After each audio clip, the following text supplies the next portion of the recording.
నమస్తే, welcome to hit TV. ఈ రోజు మనతో పాటు ప్రముఖ ఆధ్యాత్మికవేత్త ఆస్ట్రాలజర్ రఘుప్రియ గారు ఉన్నారు. వారితో మాట్లాడి మరిన్ని విషయాలు తెలుసుకుందాం.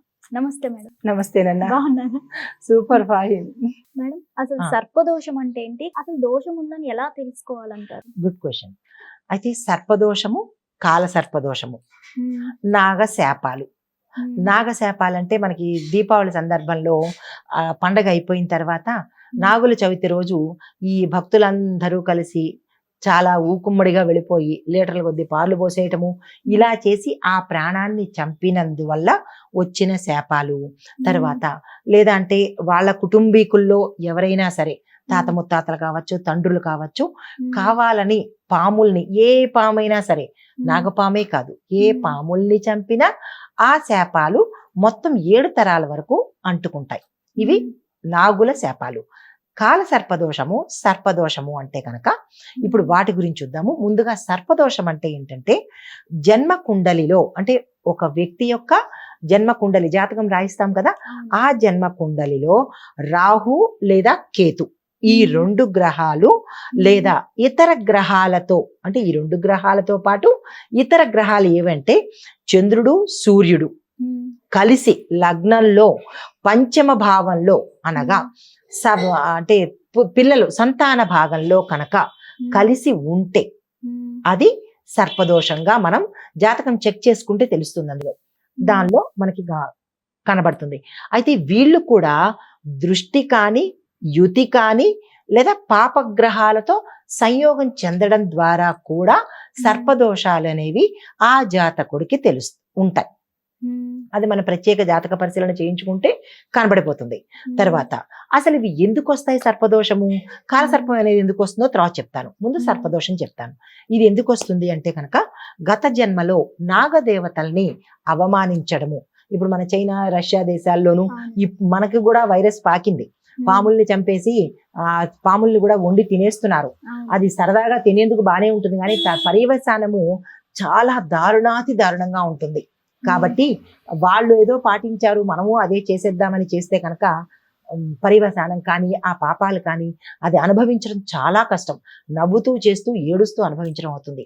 అయితే ఈ గత జన్మలో పాముల్ని అవమానించడం కానీ, లేదా చంపడం కానీ చేయడం వల్ల, లేదా వ్రతం చేస్తాను అని చాలా మంది అనుకుంటూ ఉంటారు, నేను నాగవ్రతం చేస్తాను అని అనుకుని ఆ వ్రతాన్ని ఉల్లంఘించడం వల్ల, ఈ 3 కారణాల వల్ల ఏర్పడుతుంది. మొదటిది. రెండవది ఏంటంటే, గత జన్మలో సర్పదోషం ఉండి పరిహారం చేయించుకోక ఆ వ్యక్తి చనిపోతే మళ్ళా ఈ జన్మలో కూడా అదే క్యారీ ఫార్వర్డ్ అవుతుంది. ఎప్పుడూ మన కర్మలు మన్ని వెంటాడుతూనే ఉంటాయి. శరీరం పోయినా కానీ ఆత్మను అంటిపెట్టుకుని ఏ జన్మైతే తీసుకుంటామో ఆ జన్మకి అంటుకుని ఉంటాయి అన్నమాట. దీనికి ఒక చిన్న చెలోక్తిగా చెప్తాను. ఇప్పుడు మనం కొత్త రంగు బట్టలు కొనుక్కున్నాము, అవునా? కొత్త బట్టలు కొనుక్కున్న తర్వాత ఏదో రంగు విడిచే బట్టలు ఉంటాయిగా, డార్క్ ఎరుపు కానీ, డార్క్ ఇవి కానీ, అవి ఏమవుతాయి, మనం కట్టేసుకుంటాము. మన చెమటకో లేదా తడిసో మనం ఆ బట్టలు వదిలేసినా కానీ మన శరీరం మీద ఆ రంగు అంటుకుపోయి ఉంటుందిగా. అప్పుడు మనకి ఏమనిపిస్తుంది, ఈ బట్ట రంగు వచ్చేసింది అనుకుంటాం. ఆ బట్ట పోతుంది, అది కానీ రంగు అనేది మాత్రం శరీరానికి ఉండిపోతుంది. మళ్ళా దాన్ని ఉతకడానికి వేసినప్పుడు ఆ బట్ట మరి ఇంకొక బట్టకు అంటుకుంటుందిగా. ఇది మనకి నిజ జీవితంలో ఉదాహరణ. అలాగే బట్ట అనేది ఈ శరీరం అయినప్పుడు, మచ్చ అంటుకునేది కర్మ అయినప్పుడు, అది ఎన్ని జన్మలు ఎత్తినా అది క్యారీ ఫార్వర్డ్ అవుతూనే ఉంటుంది. దాన్ని కడిగేసుకోవాలి. కర్మని కానీ, మచ్చని కానీ కడిగేసుకోవాలి. కాబట్టి అలా కడుక్కోకపోవడం వల్ల ఏమవుతుందంటే మరుసటి జన్మకు కూడా అది ఆ పాపంతోనే పుట్టవలసి వస్తుంది. తర్వాత ఏంటంటే, మరి ఈ సర్పదోషాలు ఉన్నాయి అని మనకి ఎలా తెలుస్తుంది? జనరల్ గా తెలియదు కదా. అది ఎలా తెలుస్తుంది అంటే కనుక, అంగవైకల్యంతో పుట్టడము, హ్యాండిక్యాప్డ్ గా అంగవైకల్యంతో పుట్టటము, తర్వాత లేదా లేటుగా పుట్టటము, చాలా లేటుగా ఓ 15 ఏళ్లకో 20 ఏళ్లకో పుట్టటము, అది సర్పదోషం ఉన్నట్టుగా మనకు తెలిసిపోతుంది. వివాహాలు కాకపోవడము, ఎన్నేళ్ళు వచ్చినా వివాహం కాకపోవడము, వివాహం చేసుకుందామన్న తలంపు రాకపోవడము, తర్వాత మానసిక అశాంతి, ఎన్ని ఉన్నా కానీ ఏదో లేదు అన్న అశాంతి, మానసిక ఆందోళన, ఇది కూడా ఒక కారణము. 4వది, ఆర్థిక కష్టాలు ఎక్కువ వస్తుంటాయి. అంటే సినిమా కష్టాలు అంటుంటామే, ఒకదాని మీద ఒకటి వస్తూ ఉండడము, మన దగ్గర ఉన్నట్టుండి డబ్బులు మోసపోతూ ఉండడము, ఇలాగా అంటే డబ్బుకి చాలా ఇబ్బంది పడుతూ ఉండడము, అప్పుల మీద అప్పులు చేస్తూ ఉండడము, చేసిన అప్పులు ఎలాగా వదిలించుకోవాలో తెలియక అబ్స్కాండ్ అంటే పారిపోతూ ఉండడము, ఏదో ఒకటి అంటే ఈ తప్పుల నుంచి తప్పించుకోవడానికి తప్పుల మీద తప్పులు చేస్తూ ఉండడము, చెయ్యాలన్న ఆలోచన రావడము, ఇవన్నీ సర్పదోషానికి సంబంధించినటువంటి గుర్తులు అన్నమాట.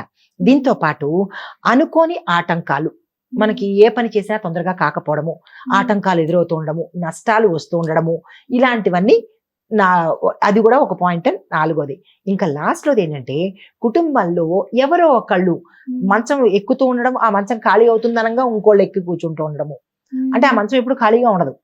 అంటే అర్థం ఏంటంటే ఎప్పుడు అనారోగ్యంతో ఆ మంచం నిండుతూనే ఉంటుందన్నమాట.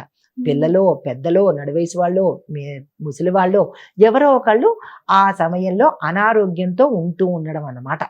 ఇలాంటి కష్టాలు ఏదైనా, ఇలాంటి ఇబ్బందులు ఏ ఇంట్లో ఉంటాయో అవి తెలుసుకుని, మరీ అంత తెలుసుకోలేని వాళ్ళం కాదు కదా, అవి తెలుసుకుని సర్పదోషం ఏమైనా ఉందా అని చూపించుకుని పరిహారం చేసుకుంటే కనుక దాని నుంచి మనం తప్పించుకున్న వాళ్ళం అవుతాము. తర్వాత ఇలాంటివి చేసేటప్పుడు తప్పనిసరిగా వాళ్ళు ఏం చెబుతారు అంటే, ఇప్పుడు ఇవాళ రేపు చాలా మంది మాయగాళ్ళు వచ్చేసారు. ఎట్లా అంటే, మేము మీ సర్పదోషాలు వదిలించేస్తాము, ఇన్ని లక్షలు ఇవ్వండి, ఇన్ని కోట్లు ఇవ్వండి, ఏమీ అక్కర్లేదు. చాలా చక్కగా మనకి దేవాలయాలు ఉన్నాయి. ప్రేక్షకులకు చెప్తుంది ఏంటంటే, ఎవరి వల్లోనూ పడకుండా చక్కగా దేవాలయాలకు వెళ్ళండి. కాళహస్తి ఉంది, శ్రీశైలం ఉంది, భగవంతుడు మనకి అన్ని ఏర్పాట్లు ఇచ్చాడు. అక్కడికి వెళ్ళి అక్కడ పూజారుల చేత కానీ ఆ ఆలయంలో చేయించుకున్నట్టయితే, మేము ఇన్ని చేయించాము మాకు అవ్వలేదు అంటే మోసపోవడం మీ వంతు, కానీ మోసం చేసే వాళ్ళు ఎప్పుడూ రెడీగానే ఉంటారు. కాబట్టి విజ్ఞతతో మీరు దేవాలయంలోకి వెళ్ళి అక్కడ కాలసర్ప దోషానికి సంబంధించి, సర్పదోషానికి సంబంధించిన పరిహారాలు చేయించుకుంటే కనుక ఈ జన్మకి ఆ సర్పదోషం నుంచి విముక్తి అయిపోవచ్చు అనమాట. ధన్యవాదాలు. నమస్తే అన్న.